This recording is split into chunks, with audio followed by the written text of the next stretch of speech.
keep the hunger at bay. Written and narrated by Lady Spookaria. She awoke with a start, breathless and with the tire iron ready to strike. There was nothing there. The nightmare never seemed to come to an end. Always. Every night the same event would replay again and again. She would never be able to forget. Her mind would replay the image of her children devouring their father, all while she watched helplessly. His eyes would lock on hers, lips moving, unable to speak his final words.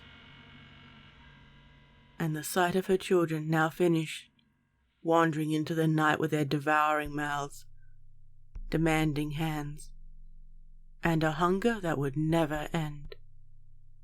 Every night had been the same, if she managed to sleep at all. She didn't know how she managed to survive until morning. How often she thought this is countless now. There was still a chill in the early morning air as the sun rose, as though the world continued to move forward despite the chaos. She pulled her jacket tightly around her. It was still stained with the blood of the previous owner, yet now was no time to be squeamish. Necessity demanded the use of anything available. She blinked, wiped the sleep from her eyes, yawned and lifted up the trusty tire iron again. She always made sure she had a weapon. It also served as a convenient tool throughout the zombie apocalypse. Silently, she peeked down the ladder down the treehouse for any sign of the undead. There was nothing. Her watch was still going, but her phone had died long ago, and had been discarded to make room for supplies.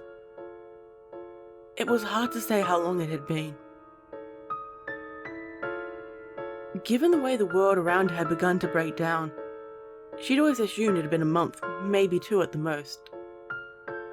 No, it had to be longer, given the state everything was in. Sometimes, she wondered whether the lack of human contact had begun to impact her ability to tell the time. Newspapers and magazines were now a glimpse into an alien past, and one she no longer felt she was any part of to begin with. That world was dead, and anyway, magazines and newspapers were now used to start fires. While it was quiet, she gathered up her well-worn backpack, tightened her jacket around her again and began climbing down, only stopping to reach up for the tire iron. She opened up her well-worn map. It had frayed edges, was worn down in places, and was stained in sweat and blood. Her fingertip trailed along the roads. Slowly and surely she was making her way out of the suburbs. It was worth a shot. 3 things were vital: safety, food, water. Her need to get out of the suburbs was based on supplies becoming harder to find. Every house on the street she resided in had been picked clean. All the shelves were empty, and she didn't dare to open the fridge. As she made her way down to the local corner store, she thought about how essential things had become rare, risky, and ever so valuable. Far more than they had been in the world before. She followed the fence line and immediately stopped when she heard the sounds of yelling in the distance. Any sound could potentially attract the undead. She peeked through a hole in the fence to see 2 people fighting. Other humans posed a threat, just as much, if not more, than the undead themselves. Silently, she watched them. Each of them were desperate, hungry and wanting to survive. Their faces were gaunt due to starvation, their clothing torn and badly maintained. The older man pulled out a pistol and fired it at the other man, who fell backwards, clutched his belly and held his stomach. The shooter seemed to apologize, saying he wasn't like this. This wasn't like him, before grabbing the tin cans of food and fleeing the scene. She hid to make sure he couldn't see her, and she was about to flee herself when...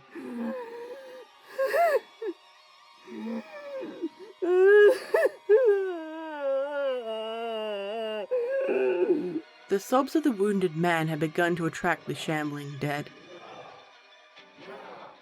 She knew she should kill him to end his suffering and not allow him to join their ranks. However, that would mean risking her own safety. A zombie of what had once been a woman with her stained, tattered dress rambled forward, with her arms outstretched and ravenous mouth open, drooling a black, sticky blood and the flesh of her previous victim still clinging to her yellow teeth. When the man saw her, he began to crawl backwards to escape and was entirely focused on her. She wasn't the only zombie to begin circling him, arms outstretched and hungry for his fresh meat. There were 4 others, an old man and 2 children. She wanted to do something. It did not take long before blood loss and fear took hold of the wounded man. His screams could be heard ringing out through the alleyways for any chance, any hope of assistance that could come to him. The dead ripped into his skin and pulled,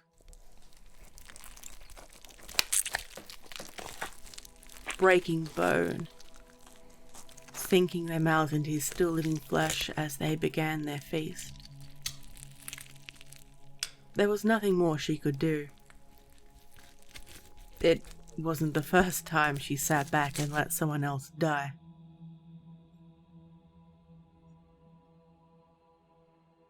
She backed away from the fence and continued on her path through the backyards.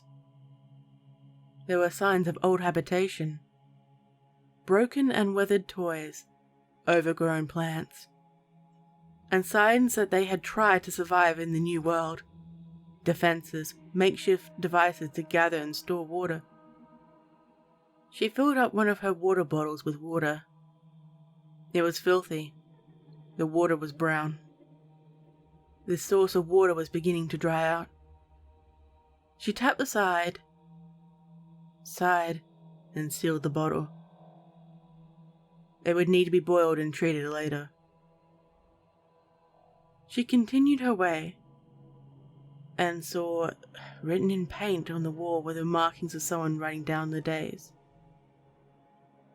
The wall was completely covered. It had been far more than she thought. When was the last time she spoke to someone, anyone, without worrying that they were going to try to kill her? Occasionally, she would see signs of devoured pets, or animals who desperately try to protect their owners from the undead, or perhaps their owners had gotten too hungry.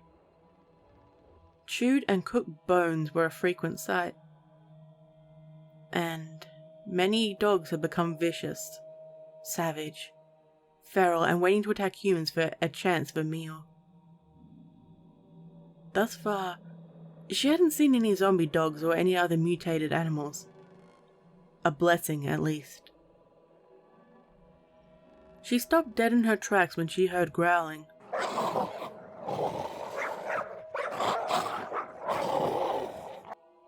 The telltale warning of someone about to attack.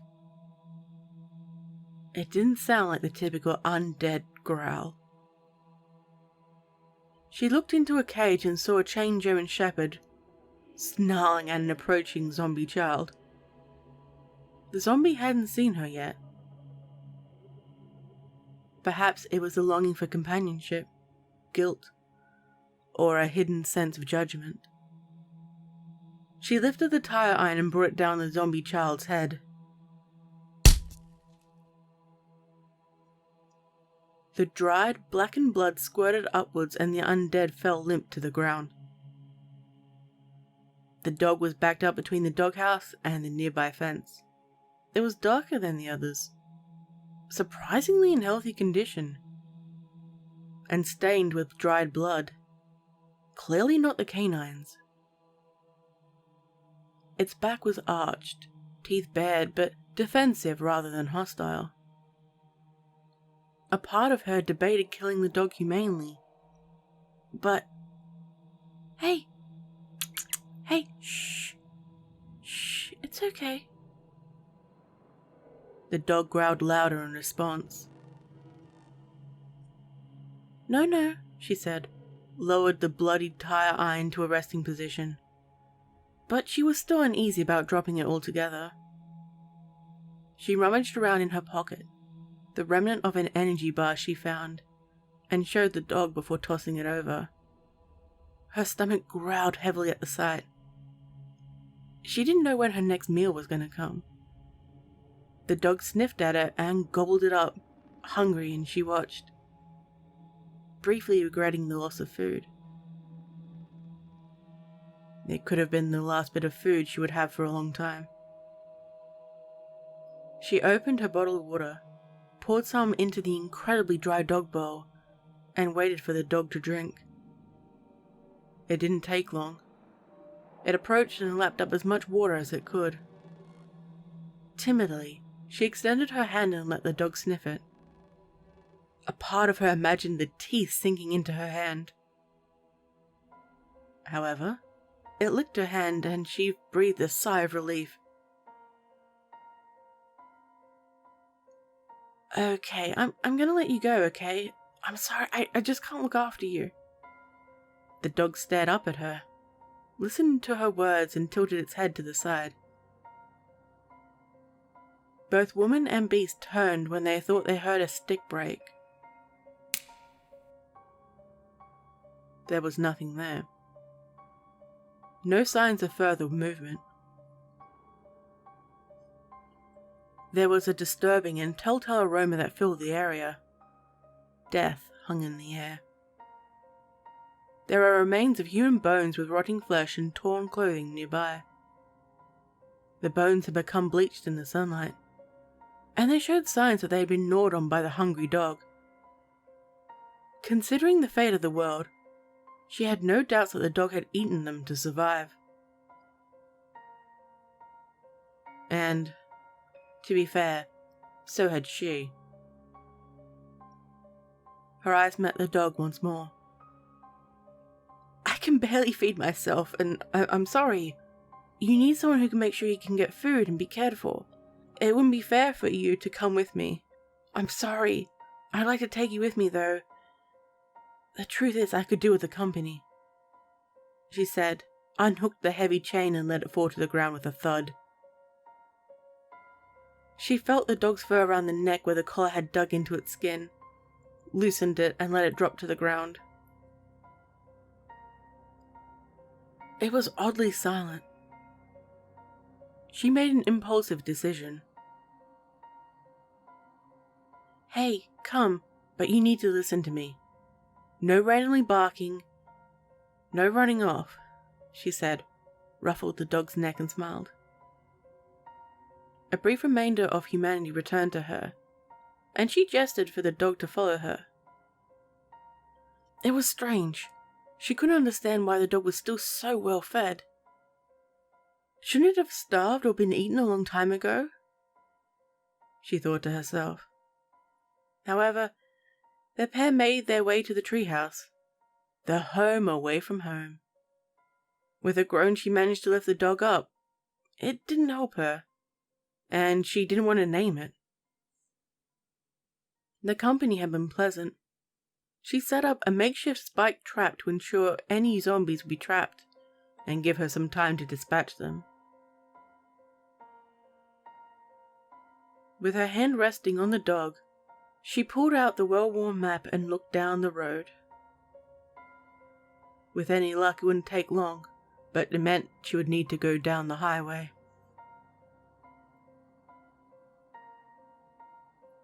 She wasted no time and walked along the highway road.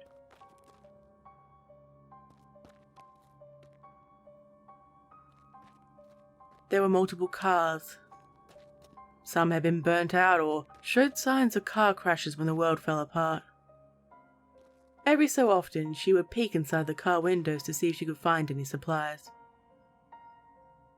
Sometimes she got lucky and found some water, an energy drink, or some more tinned goods. Spam, the questionable meat sauce that she'd once turned her nose up, was a treat, and she'd share it with her canine companion. Alright, we're going out to the farmland. I figure there'll be fewer people there for us to worry about, she began, ruffling the dog's fur. It didn't feel weird to talk anymore. She figured the rural areas would be safer, with fewer people. The dog trotted alongside her. Briefly, she imagined herself as Nora with her faithful companion Dogmeat at her side from the Fallout franchise. The pair of them would take on the apocalypse together. It would be the first time she was away from her treehouse in quite some time. Together, the pair continued into the night.